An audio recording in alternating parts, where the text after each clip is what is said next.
Buenas, então tá nossa aula sobre princípio de Stevin, ou simplesmente lei de Stevin, que trata da pressão no interior de um líquido em repouso. Então tá aí a nossa primeira condição sobre esse líquido, é que ele tem que estar em repouso. Coloquei aqui a condição. E a segunda condição para que a lei de Stevin valha de acordo com as regras que a gente vai discutir aqui, é que a densidade desse líquido seja constante. Bom, então eu tenho aqui o meu recipiente que contém um líquido de densidade ρ. Essa densidade do meu líquido, vou botar aqui também, densidade ρ do líquido, ela é constante.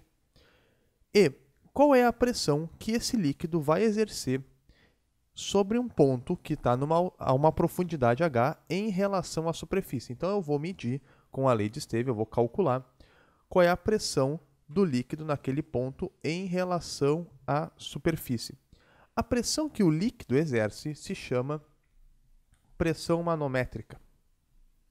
Então a gente vai colocar aqui pressão manométrica.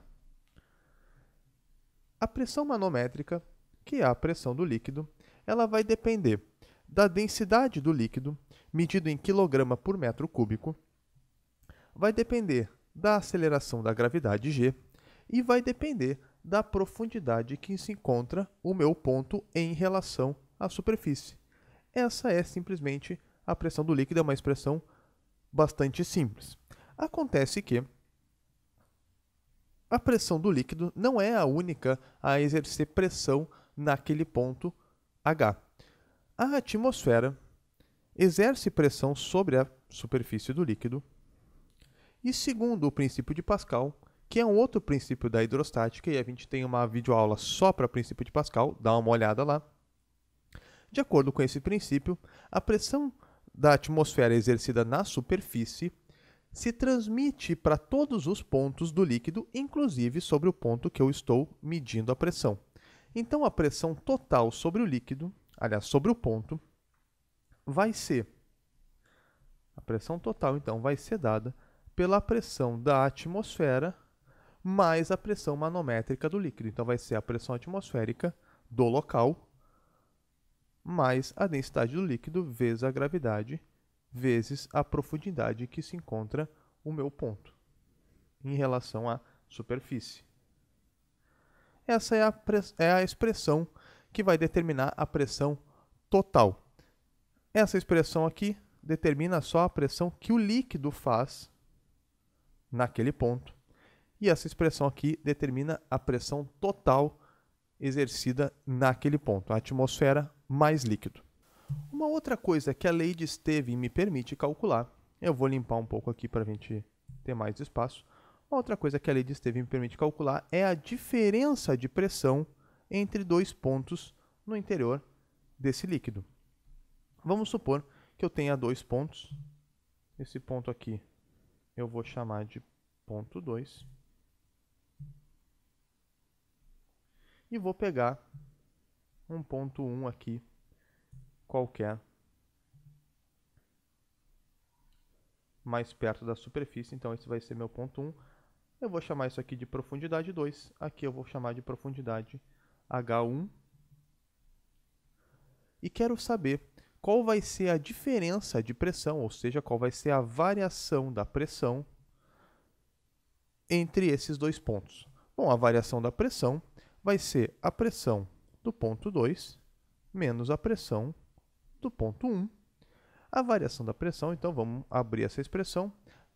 A pressão do ponto 2 é dada pela pressão da atmosfera mais a pressão do líquido no ponto 2. Densidade do líquido vezes gravidade vezes profundidade 2. Menos a pressão 1, que vai ser dada, vamos botar um pouquinho mais para o lado aqui, senão vai faltar espaço. A pressão no ponto 1 vai ser dada pela pressão atmosférica. Lembra que ela se estende, ela se aplica a todos os pontos do líquido. Então, a pressão atmosférica mais a pressão do líquido no ponto 1, que é dado por densidade do líquido, gravidade, vezes profundidade do ponto 1. Vamos mais para o lado aqui. Beleza. Mais espaço. Opa. Aí. Continuando com a minha expressão, eu vou ver o seguinte, que esse sinal aqui vai deixar a pressão atmosférica e a pressão manométrica do líquido no ponto 1 negativos, então vai ficar pressão atmosférica menos pressão atmosférica, elas vão se cancelar. E qual é o sentido físico da pressão atmosférica se cancelar? Porque como a pressão atmosférica se transmite, ela é aplicada em todos os pontos do líquido, ela é transmitida para todos os pontos do líquido, ela não produz diferença de pressão entre os dois pontos, porque esses dois pontos estão sujeitos à pressão atmosférica. Então ela não contribui com a diferença de pressão. Ela contribui com a pressão total em cada ponto, mas não com a diferença de pressão entre dois pontos. Então cancelei as pressões atmosféricas, elas não contribuem com a diferença de pressão. Fiquei com densidade do líquido vezes gravidade vezes profundidade 2, menos densidade vezes gravidade vezes profundidade 1.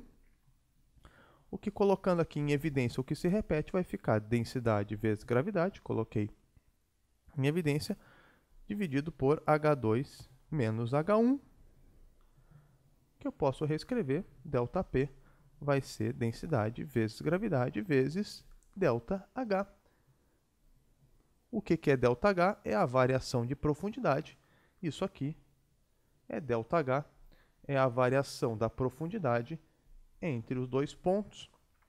Então, eu mostrei que a variação de pressão entre dois pontos é dada por essa expressão aqui, densidade do líquido vezes aceleração da gravidade, vezes variação da profundidade entre os dois pontos em questão. É importante salientar que a lei de Stevin e as expressões que a gente viu aqui, elas são válidas mesmo quando os dois pontos em questão não estão na mesma linha vertical, não estão exatamente abaixo um do outro.